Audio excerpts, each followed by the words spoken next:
Ludvik, ste se že navadili na življenje doma v Sloveniji?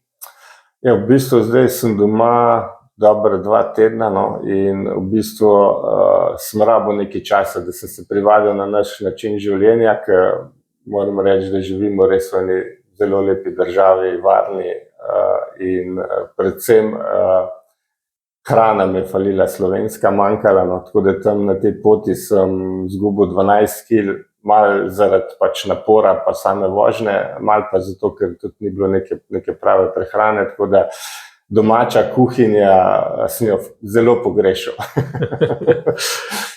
Se že pozna to? Ja, sem že dobil 3 kile nazaj. Kdaj ste se odpravili na to dolgo motoristično pot? Kako ste se odpravili?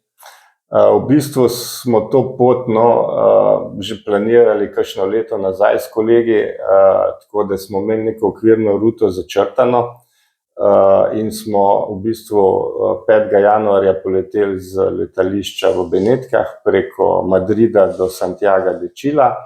Potem smo tam v bistvu potovali 62 dni z motorjem. Imeli smo pa še 2 dni rezerve, tako da za kakšne izredne dogodke, če lahko tako rečem.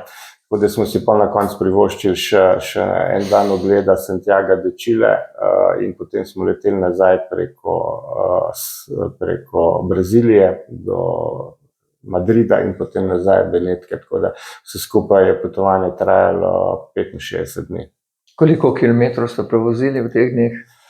Ja, v teh 62 dneh smo prevožili nekaj več kot 20 tisoč kilometrov, par 100 kilometrov več, no, tako da v bistvu smo pričeli v Valparaiso, kjer nam je poljska agencija pripeljala motorje. Po vseh teh formalnostih, začasnem uvozu in papirologiji smo se v bistvu odpravili proti jugu, po tej znameniti cesti Carretera Austral, to se pravi južni cesti, ki pelje po Čilu proti jugu celine. Na tej poti smo v bistvu si ogledali par zanimivosti, bilo je pa v bistvu toliko enih dogodkov, toliko zadev smo na poti videli, da v bistvu človeški kar težko vse absorbira. Kar precej tega, upam, boste zapisali v nadaljevanjih, ki jih bomo objavljali na našem portalu Savus. Vas je kaj močno presenetilo, kar niste pričakovali? V bistvu nas je nekako presenetil ta način življenja pri njih. V bistvu zelo velike razlike so med revnimi in bogatimi, ni nekega srednjega sloja.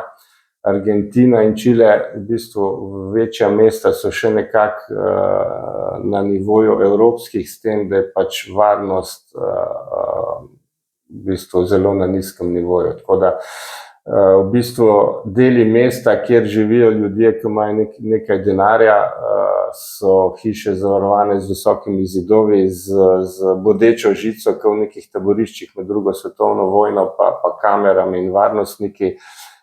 Deli predmestja so pa izredno revni, pač faelje, ljudje živijo v nekih pločevinastih bivališčih, lesenih bivališčih, ni kanalizacije, ni vode, elektrika je, in izredno velike razlike so med revnimi in bogatimi. To je pač nas nekako kar prizadelo, ker vidiš, na kak način nekateri ljudje morajo živeti, ker pač nimajo neke velike izbire v načinu življenja.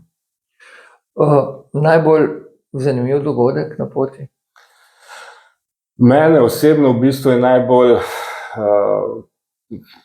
frapiral ali pa se dotaknilo najvišje mesto na svetu, v katerega smo se pripeljali. V bistvu smo odvozili 4 najvišje ležeča mesta na svetu po National Geographicovi lestvici. In najvišje ležeče mesto leži v Peruju, to je La Rinconada, in je v bistvu mesto zlatokopov, leži pa na 5100 metrov. In v bistvu je to 4/5 mesta, tako kot sem že omenil, brez kanalizacije, brez vode, v bistvu imajo samo elektriko in ti rudarji živijo v nekih neživljenjskih razmerah in ogromno je tam kriminala.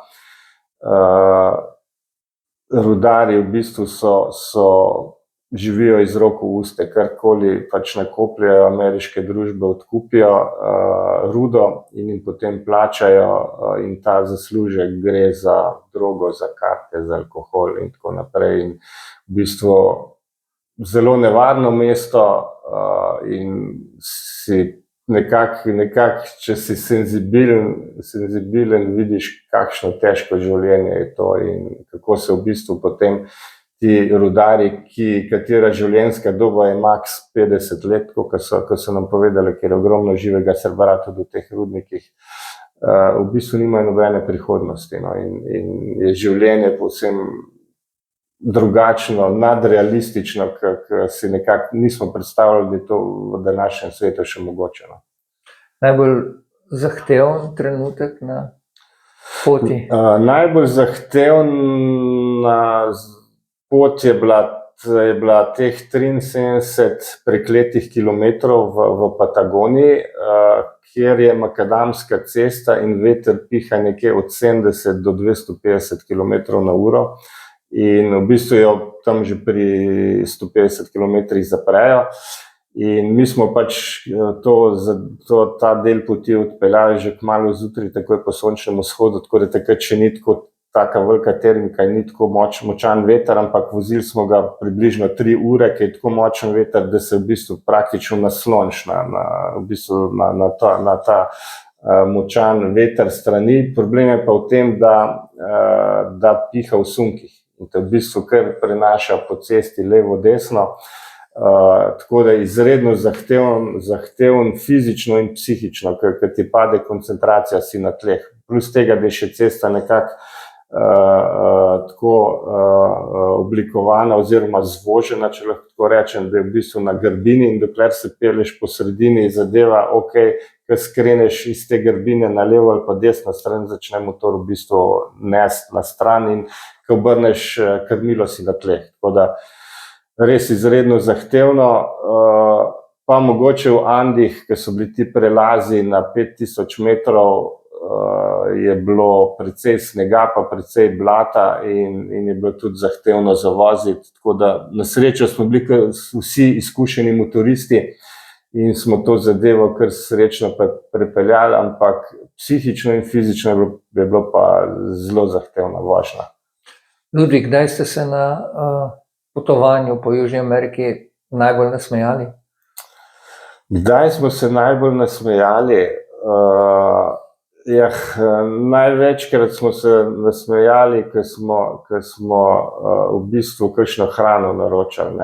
V bistvu meniji so bili še kar lepi, slikani, potem, ko smo dobili pa krožnik na mizo, je bila pa zadeva povsem drugačna.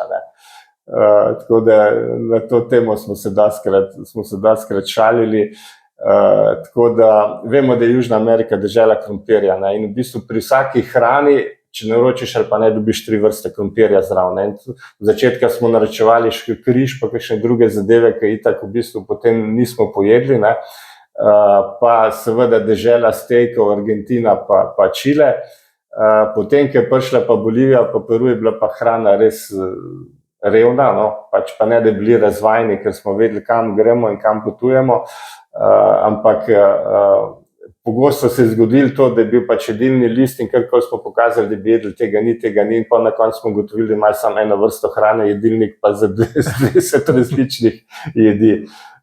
In potem tisto, kar je bilo na sliki, je bilo v realnem svetu čisto nekaj drugega. Ste se oddahnili, ko ste legli v domačo posteljo? Ful, ne znamo opisati. Pač dom je dom in lepo je potovati po svetu, najlepše priti pa domov in v bistvu potem sem doživel še eno presenečenje, ker so mi ga domači pripravili in sosedi, ker so mi orleki zašpilali pred domačo hišo in motoristični prijatelji pa sodelavci me prišli pozdraviti pozno zvečer in še zdaj imam solzno oči na to, ko vidiš, da so doma tisti, ki te imajo radi, pa ki jih imaš ti rad, pa ki skrbijo za tebe in privoščijo, da ljudje doživijo kakšne trenutke v življenju, ki jih res veselijo. Ludvik, hvala za ta pogovor in upam, da bodo vaši zapisi in pa fotografije pritegnili pozornost naših sledilcev in naših bralcev na portalu Salus. Ja, hvala tudi vam. Jaz mislim, da je bilo ogromno nekih zanimivih dogodkov, ki jih bom izluščil iz te naše poti, pa slike povejo več kot 1000 besed, no, in iz slik bo razvidno, da je pač ni samo druga celina, drug svet, druga družba, ampak praktično ljudje lahko vidijo, da v Sloveniji ni tako slabo, ker se to govori pa razglablja, ampak da smo lahko zadovoljni, da živimo v tako lepi deželi, pa predvsem varni, pa s takšnim standardom, ki ga imamo.